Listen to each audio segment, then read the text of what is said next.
Welcome to the channel. My name is Coach and I'm your go-to source for everything relating to Evolve. And tonight was the last episode before next week's special, and was kinda a bittersweet episode because if you didn't know, recently a bunch of people got released, but there was specifically ID talent and young NXT contracted talent, NIL talent, so Evolve lost a little bit of its roster.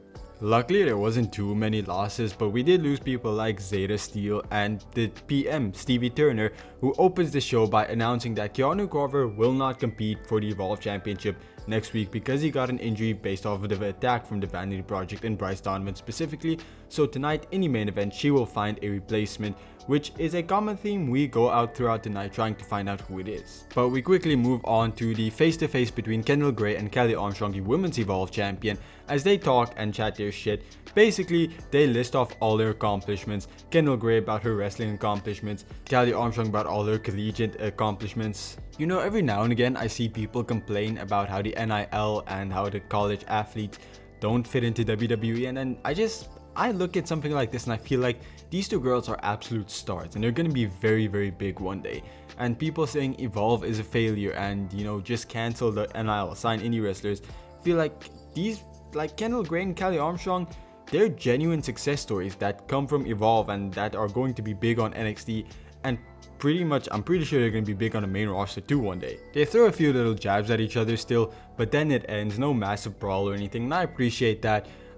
I'm conflicted on who I think would win because I can see Kendall Gray winning. Like, there's a world where I can see Kelly Armstrong lose and go up to NXT, because if she loses, I don't think she should stay around on Evolve much longer. But then again, I don't want Kelly Armstrong to, you know, I don't want her to lose yet. I feel like her reign's been really good and there's still a lot we can do. It feels like she's the definitive women's champion of Evolve. But it will also make sense to give Kendall Gray her dues. You know, she's done an amazing job too, and it would be really big for her to win now.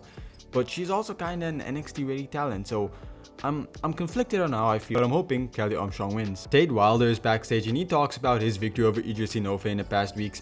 He's very happy about it. He says he feels hyped, he feels like a completely new man, and he wants to throw his name in the hat for next week to challenge Jackson Drake for the championship. He says he only knows that he has one victory, but he feels like he's ready. He then gets attacked from behind by Brooks Jensen, who just beats him down. And later on during the night, we get a promo package from Brooks Jensen, who says that he hates people like Tate Wilder, people who just come in, win one match, and feel like they deserve the world, while Brooks Jensen has worked his ass off for years, so he challenges Tate Wilder to a bull rope match next week. This match feels very random, it feels extremely random, but I kinda appreciate it. I said that I don't want the show next week to just be about the two championships. I want other matches too. Now, I didn't think I want Tate Wilder versus Brooks Jensen in a bull rope match because, again, random, just a one show build. But I appreciate that there are more matches on the card than just the two championship matches. We then get a match between It's Gal and Dante Chen. Unfortunately, It's Gal will now be permanently a singles wrestler because Jamar Hampton got released, which sucks because their tag team had so much potential. And although Jamar Hampton was injured, I feel like, you know, It's Gal could have had a singles run and then return to it with Jamar Hampton once he's ready. But okay, It's Gal has a really solid showing tonight. It's not a match about physicality or seeing who's the better wrestler. It's more showing It's Gal's personality, and I really appreciate that. He's so fun, man. The guy has a lot of charisma. He's very fun to watch, and he ends up losing, and I don't feel like it harms him. Dante Chen does need a big victory because Dante Chen has the look, he has the physical look, he's pretty solid in the ring, he just needs something to click, and giving him a nice victory over It's Gal, it's nice, and It's Gal's not gonna lose any momentum here. It's not like he's a serious competitor. Hopefully we start building towards that, but you know, one loss is not gonna kill him here. Jackson Drake and the rest of the Vanity Project are backstage, and this is kinda sad. I believe this is probably the final time we're ever gonna see Zeta Steel on Evolve, which sucks. I really liked her. I feel like she had so much potential and we didn't quite get there yet. I feel like we were building towards her with the Women's Evolve Championship, something with that, but it's over. Anyway, Jackson Drake talks about how he's still upset that Stevie Turner won't tell him who his opponent is, and he feels very slighted by that. And the rest of the Vanity Project tried to guess, but he just says, nah, we know we're gonna find out at the end and she's not gonna tell us, so we'll just wait until then. And they do give Bryce Donovan some props, saying he did a good job last week fixing the problem and that they appreciate him before walking off. And he's just sitting there the whole time. He takes his glass off, and as soon as that happened, I knew he was going to challenge Jackson Drake. We continue with Evolve's Elite Tag Team division as Marcus Mathers and Aaron Rourke go up against the High Rise with Wesley And this is also sad because Wesley is with these guys, and even before the match they had a pre-recorded promo where they said they're going to take everything Wesley taught them and put it in this match tonight, only for Wesley to also get released. So that sucks, but I'm happy for the High Rise. I really like them. I'm glad they're not released. I'm glad they're still here, and they're a great addition to this tag team division. In fact, they win this match. Tyson Dupont specifically is really cool. I really like the guy. He gets a lot of air and he's very physical. Marcus Mathers and Aaron Rourke are also a really cool team who are very fun.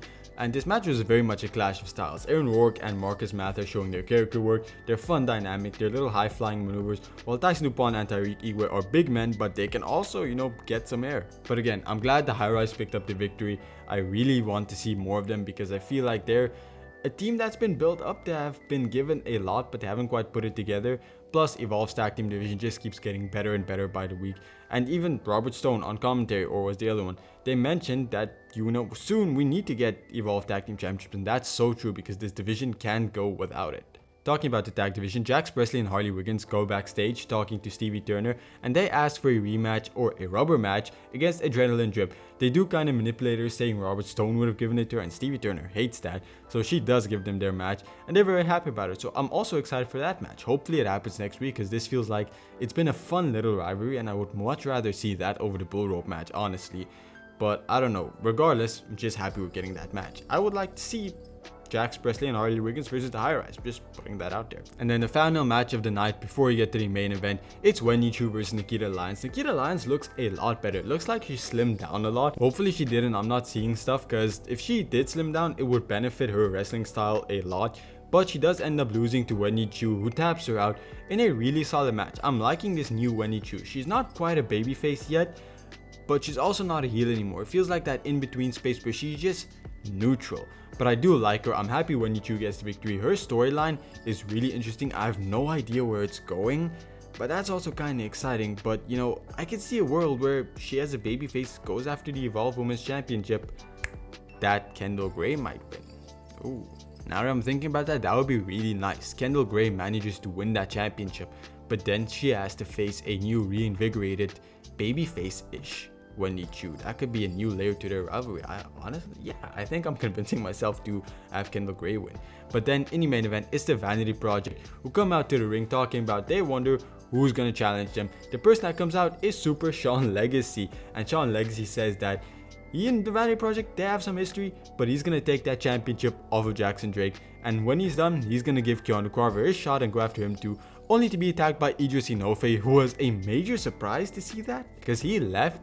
And I assumed that he was gone, but now he did attack Sean Legacy, so this feud needs to continue. Even if Idris Inoue just signs on for one final match, you need to give this match closure now. I would have been fine if after last week where Sean Legacy cost Idris Inoue the match, that was the last one. I feel like that would have been anticlimactic, but it would have been you could have twisted it into being his final appearance. Now you can't leave this at that. You need that final match. And then the rest of Vanity Project, they're in the ring. Jackson Drake goes over praising everyone. He praises Zeta Steel, he praises Swipe Right, and then he praises himself, completely leaving Bryce Donovan out, who then takes it upon himself to just throw the Vanity Project under the bus and sign the contract himself. Bryce Donovan is gonna challenge Jackson Drake for the Evolve Championship next week. This was a really cool twist that I absolutely loved. It's a storyline we've been building up for months now, and I didn't expect this to be the conclusion, but it's a really nice conclusion that I wasn't expecting. I don't think a lot of people were expecting it, and it's nice. This is going to be a star-making performance for Bryce Donovan. I feel like, again, I was so down on the guy when he first debuted. I was unsure of him up to now, where I genuinely think if he wins that Evolve Championship, he's gonna have a rocket strapped to his back, because he's so cool. He has the character work, he has the look, he's great, he's everything, and he should defeat Jackson Drake next week. But that's my review for Evolve Tonight. Honestly, I'm gonna give the show a 10 out of 10. I really enjoyed it. As always, we get some solid women's action. The women's division is on fire here. Also, the tag team division just keeps getting better and better. Honestly, might rival SmackDown for the tag team division, best tag team division in WWE. Also, the men's division is just always good despite constantly losing people. Yeah, a solid 10 out of 10 show. So if you like this video, please leave a like and subscribe. I cover Evolve, TNA, and NXT every single week. Along with that, I have a superhero channel and also a basketball channel. So if that type of stuff interests you, go subscribe to that. It'll be linked down below. So thank you for watching. I hope to see you again soon. Goodbye, everyone.